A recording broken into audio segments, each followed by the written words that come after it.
Tio Luis and Tio Marco came every day and went into Papa's study to take care of the family business. At first, they stayed only a few hours, but soon they became like La Calabaza, the squash plant in Alfonso's garden, whose giant leaves spread out, encroaching upon anything smaller.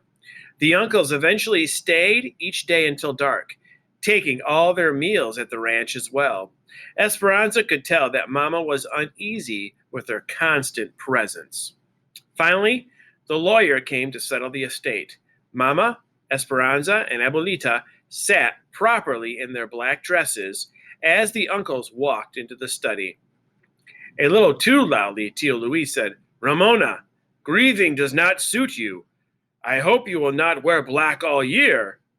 Mama did not answer, but maintained her composure. They nodded to Abuelita, but, as usual, said nothing to Esperanza. The talk began about bank loans and investments. It all seemed so complicated to Esperanza, and her mind wandered. She had not been in this room since Papa died. She looked around at Papa's desk and books, Mama's basket of crocheting with the silver crochet hooks that Papa had bought her in Guadalajara, the table near the door that held Papa's rose clippers, and beyond the double doors, his garden. Her uncle's papers were strewn across the desk. Papa never kept his desk that way. Tio Luis sat in Papa's chair as if it were his own. And then Esperanza noticed the belt buckle. Papa's belt buckle was on Tio Luis's belt. It was wrong. Everything was wrong. Tio Luis should not be sitting in Papa's chair. He should not be wearing Papa's belt buckle with the brand of the ranch on it. For the 1,000th time, she wiped the tears that slipped down her face. But this time, they were angry tears. A look of indignation passed between Mama and Abuelita. Were they feeling the same? "Ramona," said the lawyer, "your husband, Sixto Ortega, left this house and all of its contents to you and your daughter. You will also receive the yearly income from the grapes. As you know, it is not customary to leave land to women, and since Luis was the banker on the loan, Sixto left the land to him." "Which makes things rather awkward," said Tio Luis. "I am the bank president and would like to live accordingly. Now that I own this beautiful land, I would like to purchase the house from you for this amount." He handed Mama a piece of paper. Mama looked at it and said, "This is our home. My husband meant for us to live here. And the house, it is worth 20 times this much. So no, I will not sell. Besides, where would we live?" "I predicted you would say no, Ramona," said Tio Luis, "and I have a solution to your living arrangements. A proposal, actually. One of marriage." "Who is he talking about?" thought Esperanza. "Who would marry him?" He cleared his throat. "Of course, we would wait the appropriate amount of time out of respect for my brother. 1 year is customary, is it not? Even you could see that with your beauty and reputation and my position at the bank, we could be a very powerful couple. Did you know that I, too, have been thinking of entering politics? I am going to campaign for governor. And what woman would not want to be the governor's wife?" Esperanza could not believe what she heard. Mama marry Tio Luis? Marry a goat? She looked wide-eyed at him, then at Mama.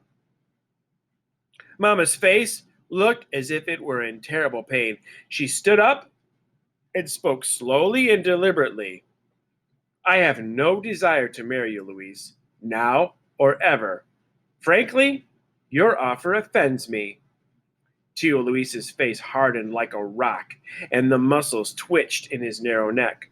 "You will regret your decision, Ramona. You must keep in mind that this house and those grapes are on my property.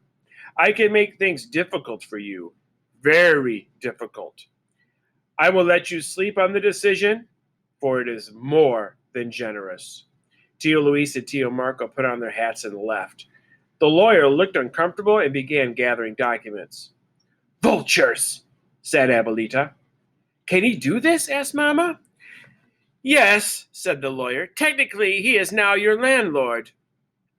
But he could build another house, bigger and more pretentious anywhere on this property, said Mama.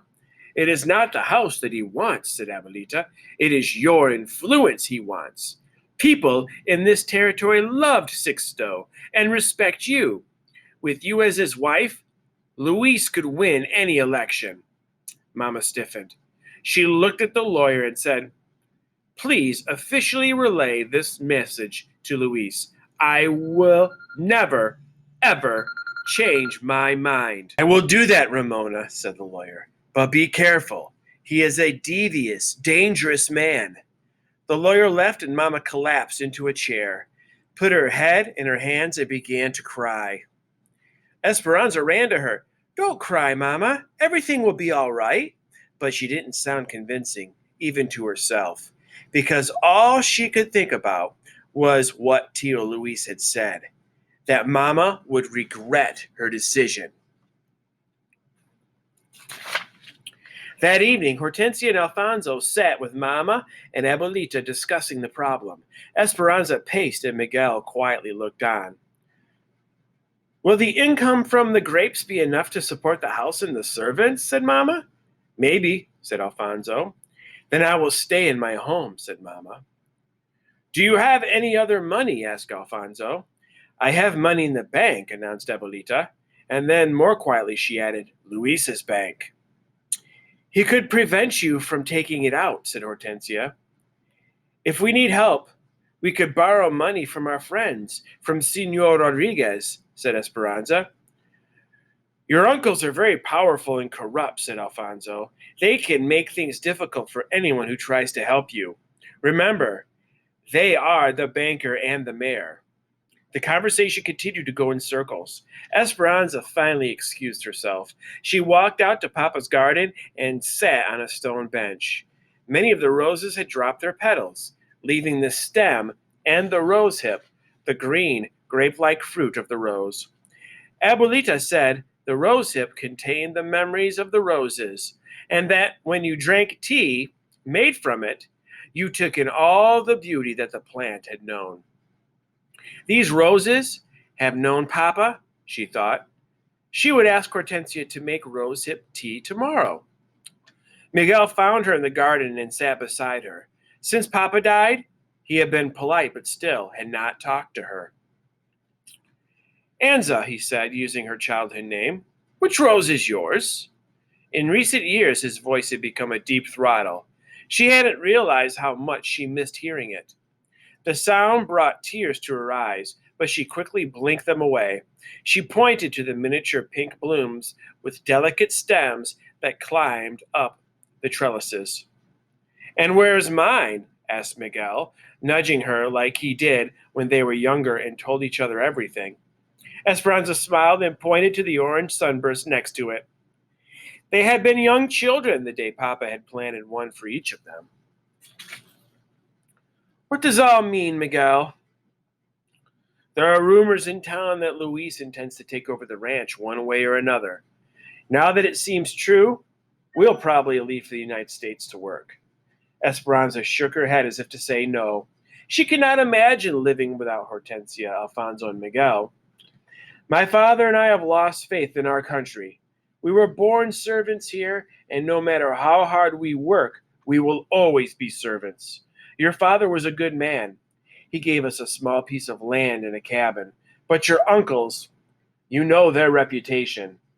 They would take it all away and treat us like animals. We will not work for them. The work is hard in the United States, but at least there we will have a chance to be more than servants. But Mama and Abuelita, we need you. My father says we won't leave until it is necessary. He reached over and took her hand. I'm sorry about your Papa. His touch was warm and Esperanza's heart skipped. She looked at her hand in his and felt the color rushing to her face. Surprised at her own blush, she pulled away from him.